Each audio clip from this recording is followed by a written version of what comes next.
Ayun, no, kay KJX, kamusta kayong lahat? At refresh lang natin to mga idol, no? So, yan. So 0.072 ang price ng Berry token natin. At ang SLP natin ngayon ay pumalo ng 0.15 kagabi, no? And then nag-down ulit siya ng 0.13 mga idol, no? So, tingin ko mukhang para lang sa akin hindi financial advice tulad ng sinabi ko kagabi. Medyo maganda yung takbo ng SLP dahil may mga hype na parating. 'Di ba? Bakit may mga hype na parating tulad nitong sinabi ni Kuko Crypto, no? Maligayang Pasko, bahala na kayo umintindi diyan. Baka madami na naman masabi mga iyakin. Basta dapat nasa YGG Web3 Game Summit kayo para mag-gets nyo or punta kayo sa Axie Bayanihan. Okay? So yun yun, no? So ibig sabihin, hindi naman niya sinabi dito tataas ang SLP, tataas ang Berry, no? Punta at para malaman kung ano ang pag-uusapan doon sa Web3 mga idol.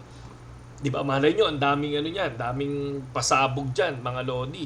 'Di ba? Pero ako, syempre, basta may mga pa-hype na ganyan, lumilipad ang value and then babagsak, abangan nyo. Ito yung mga time na dapat nakaano kayo, nakatawag dito, nakaset kayo kung kailan kayo magbebenta, kung kailan kayo bibili, mga idol, 'di ba? So ingat lang kasi hindi natin alam kung ano yung ibig sabihin niyan. Kumbaga may sariling may sariling ah paniniwala. Sabi nga ni Coco Crypto, 'di ba? So ito, the BlackRock BTC Spot ETF could get accepted any moment now, mga idol, no? Any moment now. Kung ang BTC natin ngayon, ADAs, palapano ang ADA Pumapalag tapos bumabagsak, mga idol. Kaya kung mapapansin nyo yung ADA natin dito, from 593 to 566. Ang Dogecoin biglang baba from 440 USD to 391, mga lodi, no? So malaki ang binaba niyan. So ako, tulad ng sinabi ko sa inyo, pinapakita ko sa inyo every time. Kasi ito kagabi is nasa 1,530 na to kagabi, 'di ba? Napansin niyo? Panoorin niyo yung video natin kaninang umaga. Kagabi ko ginawa, nasa 5,521 or 30 siya kagabi. So negative 47 USDT tayo. So ayan siya, no? So and then ang Berry token naman, kung bubuksan naman natin yung Ronin wallet natin na nahack yung mga Axie natin. So wala na akong magagawa doon tulad ng sinabi ko sa inyo, no?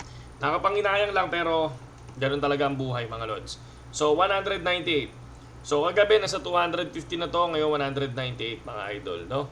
So ingat lang lagi sa trade. So dapat tulad ng sinabi ko, buong loob nyo, meron kayong mga, kung gusto nyo mag-hold, hold lang. Sabi ko nga sa inyo, hindi dapat meron kayong libangan, mga idol, no? Para at least hindi nyo tinitingnan-tingnan yung mga mga asset ninyo. Tulad ako nga, wala na akong magagawa diyan. Tulad sinabi ko, 1,500 ang ADA natin, ang Dogecoin natin nasa 5,100.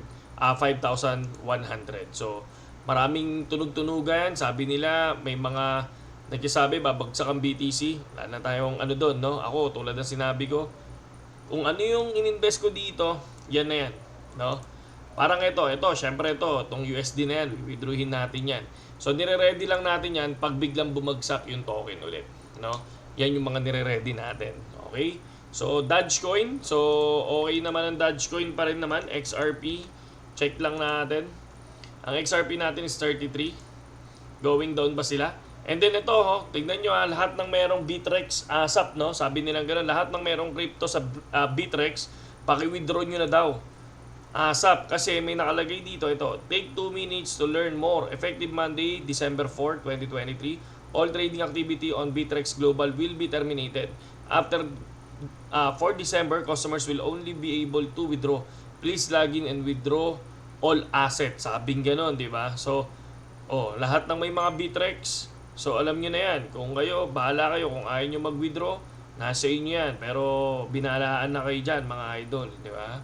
So, GEOS naman, when crypto is as widely adopted in the United States by everyday people as parang Philippines, no? Our SEC commissioner will also speak at Web3 gaming events, no? Kaya maganda rin makinig ng mga Web3 gaming, no? Para at least makita natin kung sino yung mga nagsasalita, mas maintindihan natin kung ano ba yung ilalabas nila pagdating ng Web3. Medyo active talaga ang Axie Infinity.